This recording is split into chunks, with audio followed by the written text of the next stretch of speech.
What is going on, Rush Nation? It is Friday and it is time for some fast action now. Unfortunately, Rob and Pitsy couldn't join me this evening, but I have more than got you covered with the main man over at 5 Yard Rush himself. Murf, what's going on, mate? Hey, good to be here. I've not been on this show before, so it's nice to spread across the estate and say hello. So yeah, thanks for having me.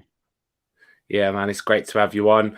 And yeah, without further ado, let's crack on with some Thursday night throwback.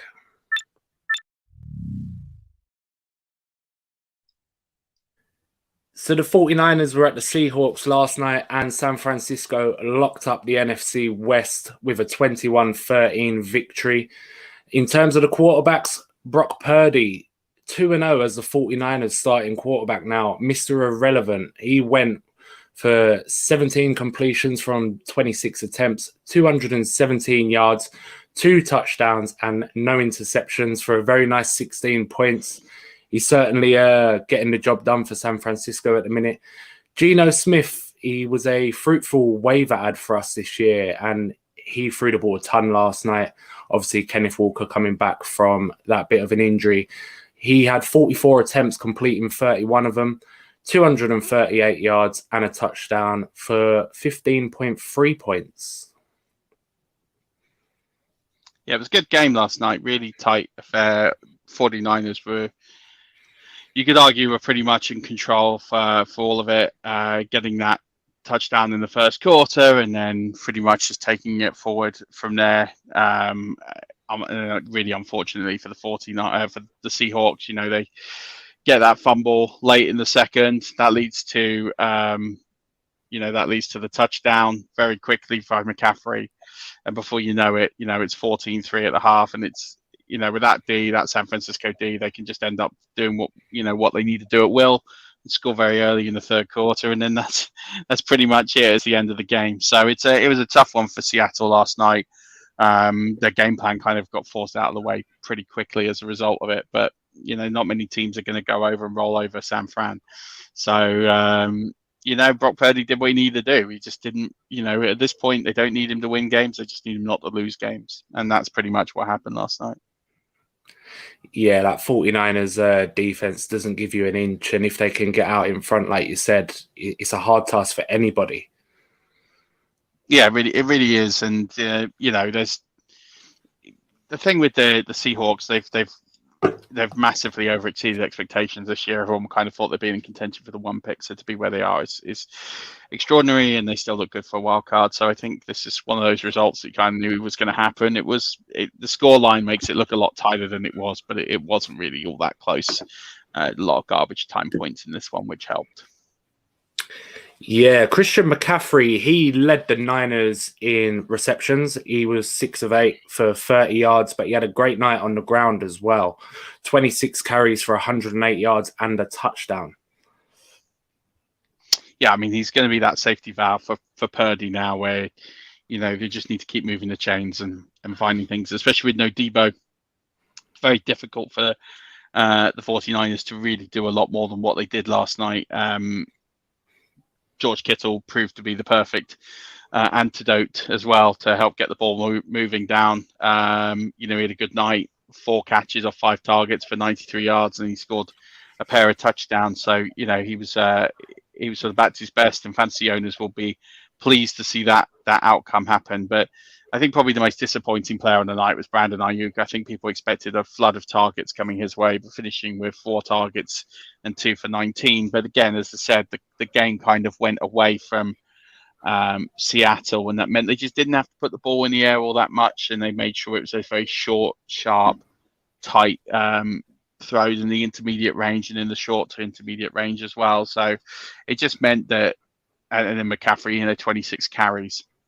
It's just a perfect game for McCaffrey because they can get in front 21-3 and then all of a sudden just start to just run it and just take the pressure off Brock Purdy. Don't make the mistakes and we'll win this game. And that's what happened.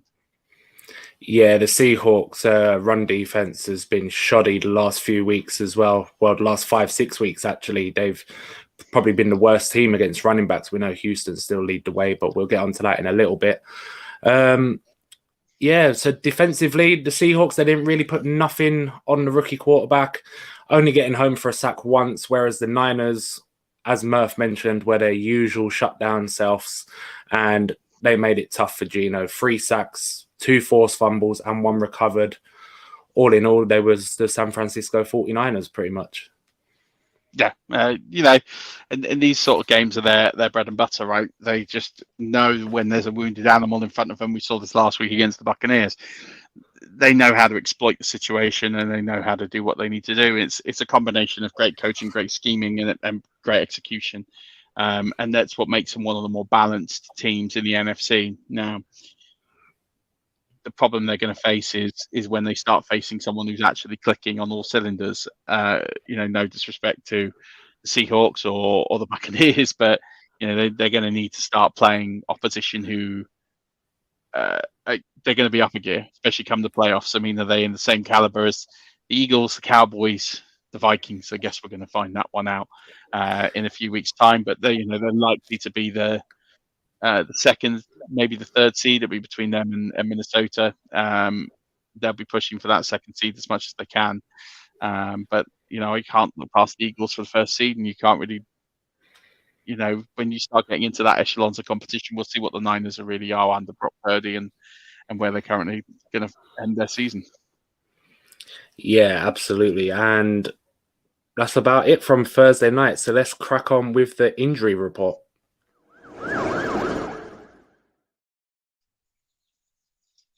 Of any last night injuries, and there was one. Tyler Lockett seems to have broken his finger. He's going to be out for a few weeks, and that pretty much means his year for fantasy football is done.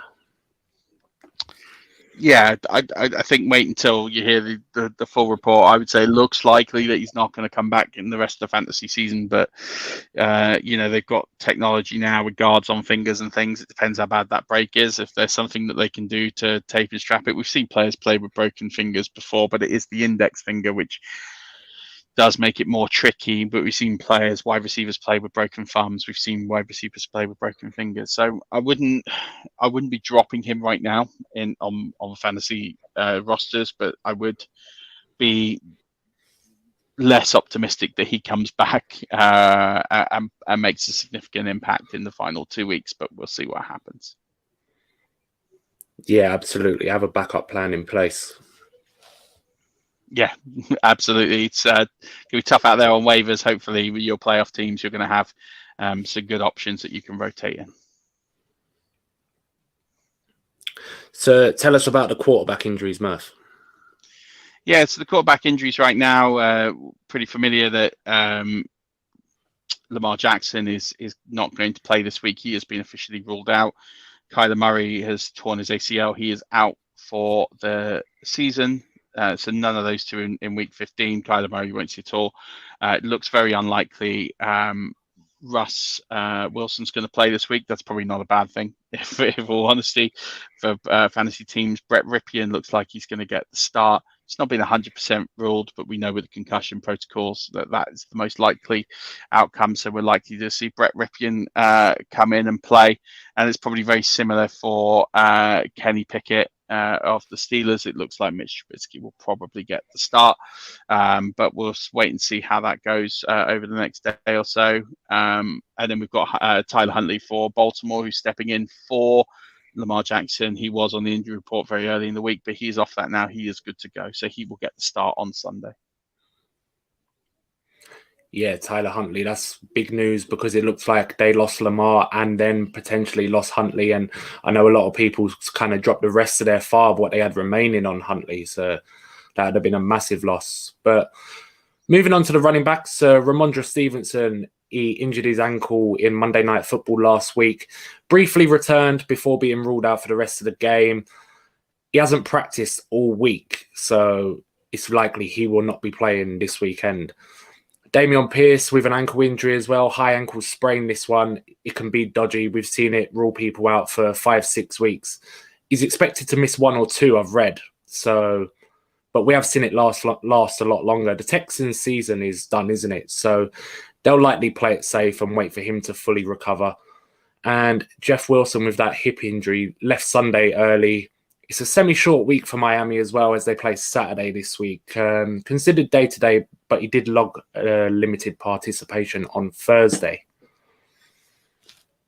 Yeah, so it's just one of those things now. You have to see how they get on today on Friday. This is the important practice if he can. But then the problem that you've got is how legitimate are these with the injury reports, which we'll get into when we talk about T. Higgins. But yeah, I wouldn't expect Jeff Wilson to have too much work, especially as that's predicted to be a snow game. And if you're not 100%, that could cause further repercussions, especially when you're looking at the Dolphins being a playoff team. Yeah, absolutely. And let's crack on with the wide receivers. Tell us a little bit about that T. Higgins one, Murf. Yeah, so T. Higgins' hamstring injury, apparently, and I don't believe this for more than a second, suffered an injury in warm-ups despite not being on the injury report.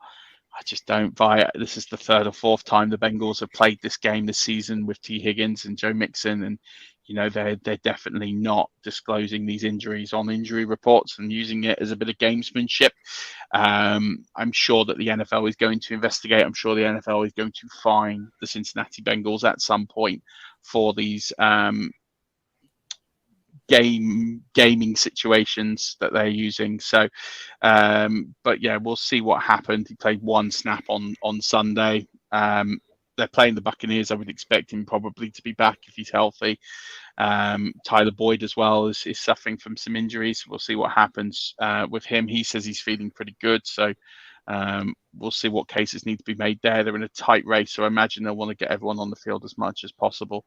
Got Deebo Samuel, who went down with an ankle injury last week. They estimate the timeline will be 3 weeks.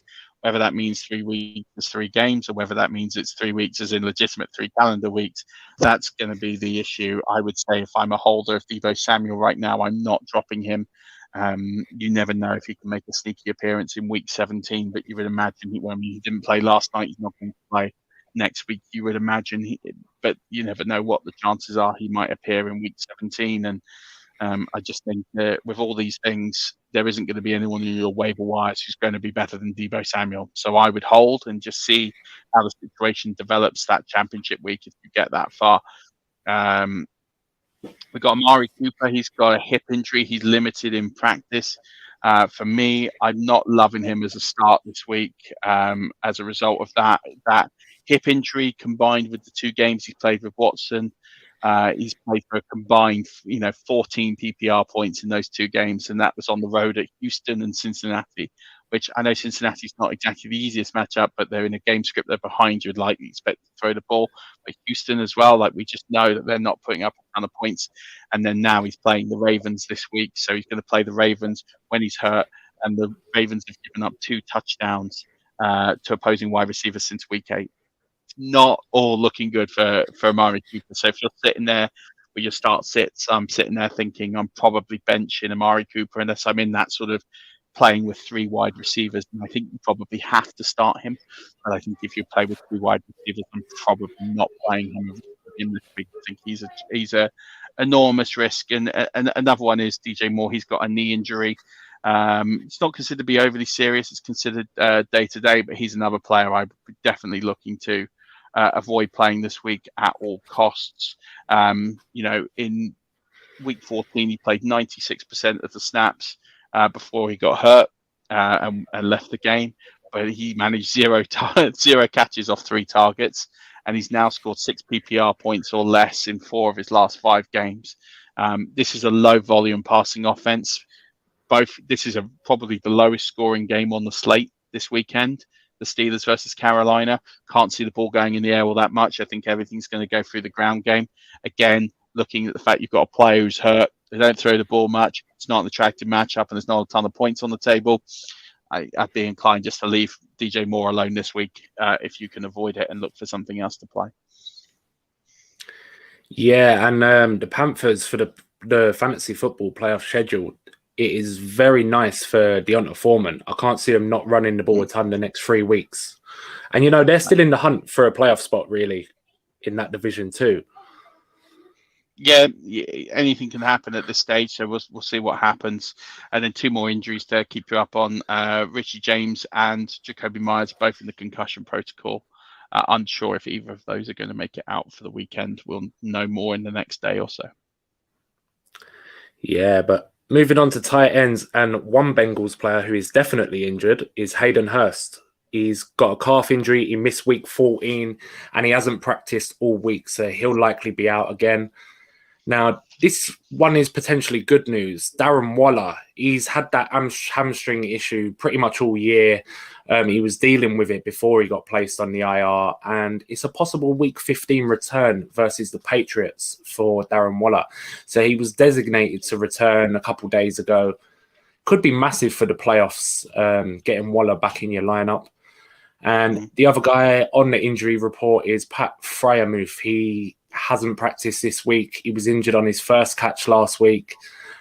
Seems to be a minor issue that needs rest more than anything. He said he expects to play this weekend, but it's just one to keep an eye on. Yeah, absolutely. Right, let's crack on with weak points.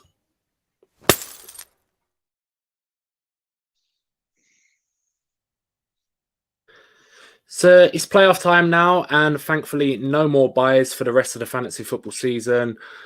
We'll go through the top 3 teams that are weakest against each skill position, possibly help you out this weekend to get you through to the next round of the playoffs. So the weakest against quarterback is still the Detroit Lions, allowing 24 points per game.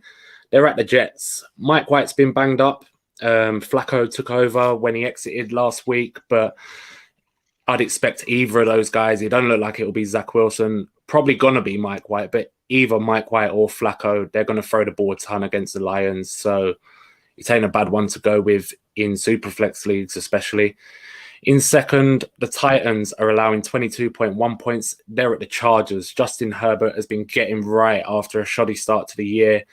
Now's a great chance for him to get hot. And in the first round of the playoffs, there's no better time. All of his weapons are intact now. Keenan Allen, Mike Williams both seem to be on a healthy path. But third is the Chiefs, 20.8 points. They're at the Texans. Will it be Mills? Will it be someone else? It doesn't matter. In one QB leagues, it is irrelevant.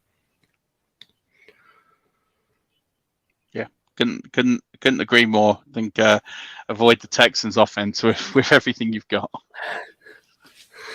Yeah, absolutely.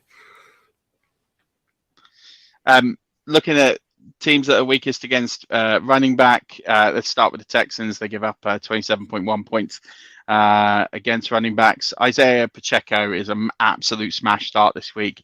His past 4 games against the Chargers, the Rams, the Bengals, and the Broncos, he's either had 90 yards or a touchdown in each of those games. So really good from a points perspective, growing. Just to give you a bit of flavor of how bad the Texans are, the Texans, as we mentioned, allow the most fantasy points to opposing running backs this season. 10 running backs have scored at least 14 PPR points against Houston, and the Texans have allowed 18 touchdowns to running backs this season, which is the most against them at the position. So definitely fire up Isaiah Pacheco. This is going to be a storming matchup for him. You could see him potentially in the high RB2 conversation as a result. Looking at the Seahawks, I mean, it was just Thursday Night Football, so we kind of covered this one already, but it wasn't really a great matchup. If you were starting Kenneth Walker and it was a trap game, but as we mentioned, with the Seahawks being a particularly bad against the running backs, Christian McCaffrey ate, and he ate over and over again. The game script played into hands, and 26 carries plus 6 catches, touchdown, everything worked brilliantly, and he delivered for fantasy owners yet again this season. And then the Browns, they give up 25.1 points against the running back position. They play the Ravens on Saturday. And you look at J.K. Dobbins, and J.K. Dobbins, again, is another player who's going to eat this week. Every time he plays and runs the ball 10 times, he finishes in the top 10 of the week as a running back. So top 10 fantasy football running back whenever he carries the ball 10 times. And Baltimore gain a first down or a touchdown on 30% of J.K. Dobbins' carries this season, which is the 4th best rate in the NFL this season. And then the Browns, just they cannot stop the run, which is ironic given how good they are running the football. You'd think they'd be able to use some of that in practice, but they don't. So this is, again, a smash start for J.K. Dobbins. The only thing you're worried about is he going to make it through the game? But fire up J.K. Dobbins. He looks like he's going to put in another top 10 performance this week again. Maybe the Browns' run defense is just so demoralized from practice going against Chubb and Hunt.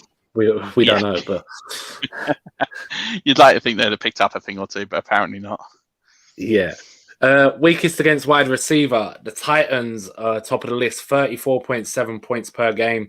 They're at the Chargers. Now, I mentioned earlier, Justin Herbert has his guys back. Josh Palmer was stepping up a little bit. You got Keenan Allen, Mike Williams through their injuries, as I mentioned. Same drum I've been banging for a while now. You have to throw to beat the Titans. So big week incoming for them receivers. Second, the Vikings. We played the Colts on Saturday. 34.1 points allowed per game. Obviously, you got Michael Pittman Jr. there, Paris Campbell, the rookie Alex Pierce, the field stretcher. He's not done much lately, but it's a fruitful matchup for the Colts receivers if Matt Ryan can get them the ball. In third, the Lions, 33.7 points per game allowed.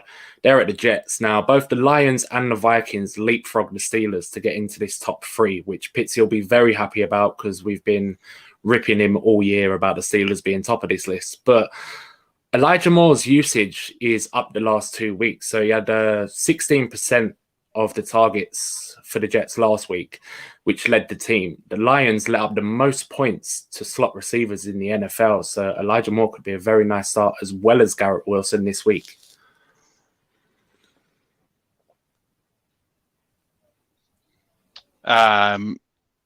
Yeah, and then moving on to tight ends. This is definitely a great week for Greg Dulcich. He's playing Arizona, who are giving up the most points against the tight end, 15.1 points. You're looking at the fact that Arizona, 10 tight ends have scored at least 10 PPR points against them this season. That even includes Hunter Henry last week, which tells you just how bad Arizona are against tight ends. And now you're looking at the fact that Cortland Sutton has a hamstring injury. He's banged up. Dulcich has had 8 targets in each of his last 2 games, and now he has Brett Ripien coming in this week.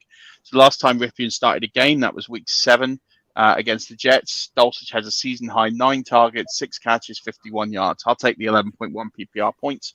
That could be a very, very nice floor for Greg Dulcich this week. Covered off the Seahawks. They're in second here, and George Kittle put on a clinic, put up a massive haul of points against the Seahawks, well over the 13.9 they give up. So they could even end up in first place when you do this show next week. And then you've got the Titans at the Chargers. Titans are giving up 12 points per game. I don't think it's a bad matchup, but I think you look at the weapons that are available to Justin Herbert. I would not necessarily say that Gerald Everett is a must start this week, despite the matchup. I think you've got to be a little bit careful, but then the upside is there if you're desperate for a fantasy football tight end. Then I guess he could be as good as anybody, but I'd be very wary of starting him this week, even though it is a good matchup, just because of the fact you've got Allen and Williams on fire right now. Yeah, Gerald Everett could just as easily not get those 12 points per game that the Titans are allowing as he could. And absolutely. I mean, it's a strange one with the Seahawks because all year, them and Arizona have been the top 2, flip-flopping all season. And their points per game have actually been coming down the last few weeks. And then George Kittle does that last night. It's like they can't win regardless. No, absolutely not. But let's move on to the final segment, and it is Flex of the Week.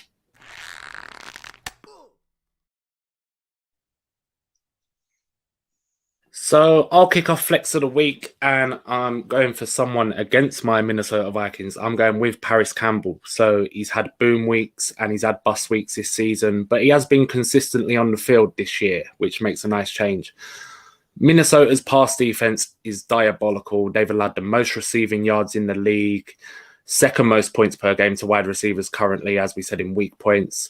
And against bad passing defenses, Paris Campbell, he had 9 targets against Vegas. He had 12 against Tennessee. He had 11 against Jacksonville. So I think the volume could be there for him this week to perhaps have one of those boom weeks. So I'm going Paris Campbell. Nice. I'm going to go with Zay Jones against Dallas. You look at this on paper and think, really, against Dallas? Dallas's secondary have been excellent, and I completely understand the point. But this is going to be a shootout. Trevor Lawrence has been exceptional the last sort of half a season, you would say. The last 4 games for Zay Jones, he's had 46 targets. He's had a minimum of 8 targets in 3 out of it. Sorry, minimum of 8 receptions in 3 out of his last 4 games. In 3 of his last 4 games, he's had a minimum of 14 PPR points. So Zay Jones, for me, I'm not worried about this matchup. He's even outperformed Christian Kirk in that time when it comes to fantasy points. So for me, I like Zay Jones. Yes, the matchup isn't on paper necessarily the best when you look at the points wise, but the way that Zay Jones plays the field, he's going to get a lot of targets. I'd expect double-digit targets. I'd expect very close to that, if not over that, 8 receptions. And then if he ends up with 8 receptions for 60 yards and a touch, you're looking at 20 fantasy points in PPR. Yeah, absolutely. And he makes a lot of catches on the boundary and things like that in single coverage. So Trevor Lawrence will be looking to him to, for moving the chains and things like that. And yeah, I can absolutely see him getting his fair share of the targets this week. Yeah, absolutely. But I think that is about that for week 15. And good luck in your matchups. I hope you make it through to the semi-finals. Thanks for joining me, Murf. Always a pleasure anytime. I'm always happy to come back. Absolutely, mate. It's been great to have you on. But until next week, keep rushing.